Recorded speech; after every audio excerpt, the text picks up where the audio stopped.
Jangka panjangnya kembali lagi ke apa tujuannya tadi adalah creating jobs. Yang creating jobs tentunya bukan sembarang pekerjaan, ya, adalah pekerjaan yang berkualitas gitu ya. Makanya kita membangun industri. Nah, industri itu adalah industri untuk membangun pekerjaan yang income-nya tinggi. Gitu. Makanya kita berubah ya atau berusaha untuk mengubah struktur ekonominya tidak berbasis komoditas, tapi berbasis nilai tambah. Nah, ketika nilai tambah itu kita menjadi fokus utama, maka yang ada adalah high income jobs. Nah, jadi dari yang di bawah 100 juta itu, kalau kita rata-ratakan tahun 2019 saldonya itu 3 juta. Ya, 2019. Tahun 2026 Februari ya, per Februari terupdate yang saya lihat, itu 1,6, hampir 1,7 juta, itu 1,68 juta. Oke. Nah ini, jadi dalam 6 tahun terakhir perkembangannya justru makan tabungan gitu. Atau orang kelas menengah ini, karena tadi turun kelas, kenapa dia turun kelas? Berarti kan kita bicara mengenai pengeluaran. Pengeluaran itu kan berdasarkan income-nya juga. Dan kalau kita lihat dari post Covid terutama tahun 2020 itu karena orang-orang yang bekerja di sektor formal itu terpaksa harus pindah ya ke sektor informal. Nah, tapi menariknya lagi kalau kita lihat cuma angka pengangguran aja, angka pengangguran kita sebenarnya cukup baik ya, rendah 4,7%, ya itu termasuk yang paling rendah lah sepanjang sejarah. Cuma masalahnya di antara angka pengangguran itu kelas yang dimasuk di kelompok informal lebih banyak gitu kan. Jadi meskipun dia bekerja tetapi secara income-nya relatif belum memadai. Nah, itu yang menjadi concern juga. Nah, dan kenapa mereka melakukan itu? Karena ada definisinya tidak mampu untuk menganggur. Ya. Jadi kalau dia menganggur, ya lihat aja jumlah tabungannya tadi rata-rata ya 1,68 juta. Saya pernah di satu seminar ya, di situ ada para online drivers lah. Saya tanya, saya sampaikan data ini, terus saya survei berapa tabungannya, bahkan nggak sampai 1 juta Pak. Ini kita udah nombok setiap bulannya gitu kan. Jadi kalau kita lihat ke kelompok yang lebih bawah lagi, yang masuk kelas menengah yang di bawah lagi, itu justru mereka udah paycheck to paycheck. Jadi makanya kita lihat tren data pinjol tuh meningkat gitu ya, karena memang adanya tekanan dari kelas menengah ini. Nah, jadi dalam kondisi seperti ini Presiden sangat concern dan memerintahkan menteri-menterinya untuk lebih fokus lagi kepada kelas menengah. Nah, kelas menengah ini adalah yang kelas yang gimana ya? Kalau menurut saya sih kelompok yang bukan-bukan nih. Jadi bukan miskin juga bukan kaya. Nanggung ya. Nanggung di tengah-tengah. Karena kalau misalnya dia nggak miskin, dia nggak berhak dapat bansos. Betul. Dia bukan kaya, jadi ya tertekan terus gitu kan. Jadi kan dia di tengah-tengah ini bagaimana solusinya? Solusinya adalah sebenarnya bukan kasih bansos, tapi mempertahankan martabat kelas menengah itu dengan memberikannya pekerjaan. Betul. Gitu kan? Jadi kan kita nggak, masa kelas menengah dikasih bansos?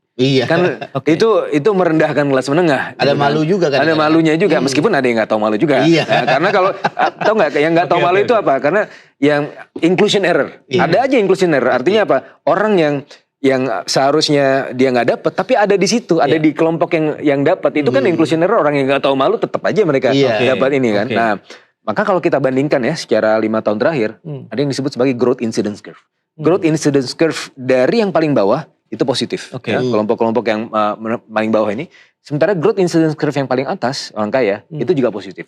Yang di tengah-tengah growth incidence curve-nya atau tendensi income atau pertumbuhan income dari yang paling tengah itu justru negatif. Nah, makanya tadi mengkonfirmasi bahwa mereka ya kan sekarang menjadi semacam pengeluh profesional ya.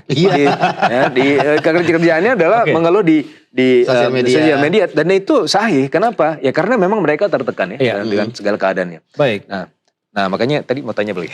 Nah itu baru penjelasan kalau kita bicara mengenai kelas menengah. Tapi kan realitanya memang itu yang terjadi di lapangan begitu Mas Pitra. Kalau kita lihat memang lah Presiden, pemerintah concern begitu. Tapi dalam bentuk apa sih perhatian yang diberikan oleh pemerintah untuk kelas menengah ini? Mengingat tadi di bawahnya mereka udah ada subsidi, ada BLT dan lain-lain. Tapi kelas menengah nggak dapat. Terus mau naik lagi ke atas, industri dan lain-lain mereka mendapatkan karpet merah kalau bicara mengenai investasi dan lain-lain. Nah kelas menengah ini nih yang mungkin porsinya apakah bisa diperbesarkan? Sementara kan kelas menengah ini yang menopang juga kan aktivitas ekonomi nasional kita begitu Mas Peter. Nah jadi kalau kita lihat dari APBN itu sebenarnya dari yang sebelum direvisi ya, kan kemarin ada laporan semester 1 ya.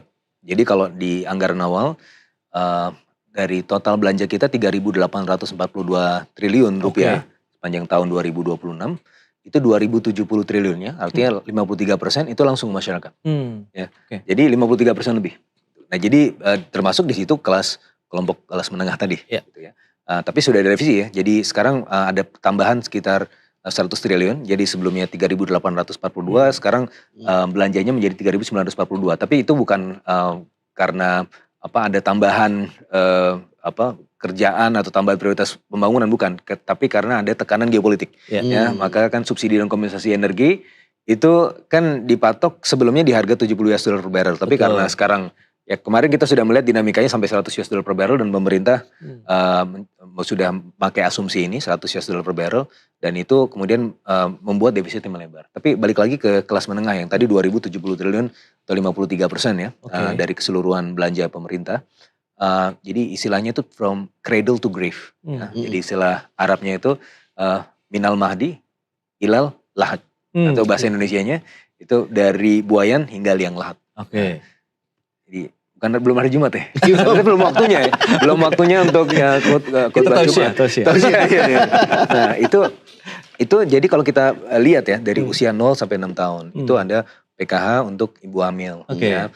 Tapi ini memang bukan porsi utamanya, bukan kelas menengah ya. PKH itu kan lebih banyak yang kelas yang paling bawah ya. 0 sampai 6 tahun. Nah, tapi di situ juga ada yang lain-lain ya. Ada MBG. Nah, MBG ini ya, itu kan juga buat ibu hamil juga ya. Dan ibu hamil itu jadi memang nggak semuanya ibu hamil, tapi ibu hamil yang tetap di kelompok yang paling bawah. Terus usia berapa lagi? Usia 7 tahun sampai 19 tahun. Nah, ini memang mayoritas masih yang targeted lah, masih yang lebih fokus kepada kelas yang bawah ya. Itu kembali lagi PKH ya, mayoritas masih PKH ya. Ada PKH, terus ada kemudian beasiswa pendidikan ya, beasiswa Indonesia Pintar, sekolah rakyat, sekolah Garuda. Nah, sekolah rakyat kan memang Desil 1, Desil 2 ya. Jadi kelas menengah belum banyak porsinya di situ. Sekolah Garuda, tapi ini school for talented people. Nah, kelas menengah sebenarnya bisa masuk ke sini. Ya. Jadi tidak mesti dia harus Desil 1, Desil 2 sampai Desil 4. Tapi kalau dia talented dan kita terbukti lolos seleksi, dia bisa masuk sekolah Garuda. Nah, tapi big chunk-nya justru yang di kelompok tadi kan antara 7 sampai 18 tahun, ini antara 19 tahun sampai 59 tahun, artinya ini working age. Nah, working age itu dapat apa aja? Pertama, ada beasiswa untuk kuliah ya, Indonesia Pintar. Itu juga bisa untuk paling banyak untuk yang bawah, tapi kelas menengah yang tadi kelompok pengeluarannya agak rata kiri, itu bisa dapat tuh. Nah, LPDP. LPDP ya. LPDP itu semuanya bisa dapat. Ya, mau yang paling bawah sampai paling atas gitu ya. Tapi ya saya kan juga pernah menjadi reviewer LPDP ya. Jadi di situ orang kaya juga bisa dapat sebenarnya.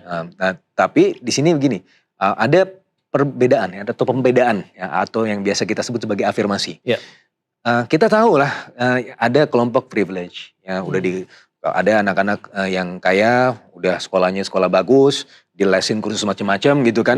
Ya pastinya pinter lah gitu kan. Ya kan? Jadi untuk orang-orang seperti ini tidak ada afirmasi. Jadi dia pakai rate yang paling atas gitu ya. Grade-nya kalau misalnya dia mau lulus itu standarnya yang paling atas.